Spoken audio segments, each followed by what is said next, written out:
Let's find out why is a whiteboard best way to organize your time.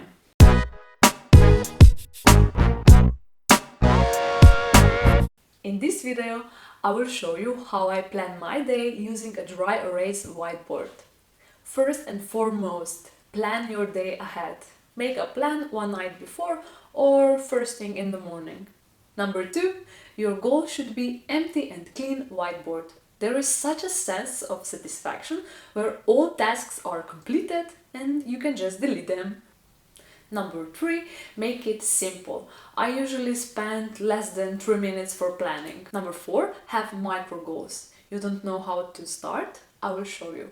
On the top of the board, I normally write general goals.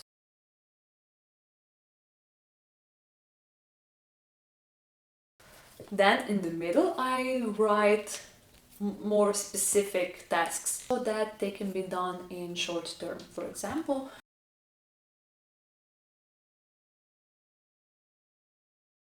number 5, if you want that your board look more visual, then use sticky posts or any piece of paper.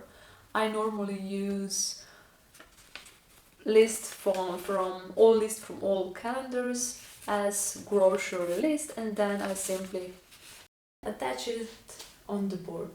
As you can see, I write fast and have bad handwriting, but this actually helps me get things done because I would feel embarrassed if someone else sees it. Number 6, make just daily plans or maybe some dates for a whole week, but not more. For more, you can use calendars on phone, on PC. I used to use corkboard, then I use notebook, I use sticky posts on PC.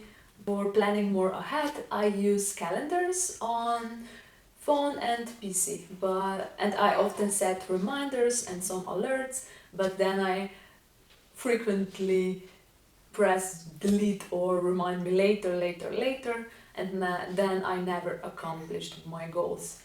And that's the reason why I really recommend whiteboard. I hope you enjoyed this video. Till next time, happy organizing!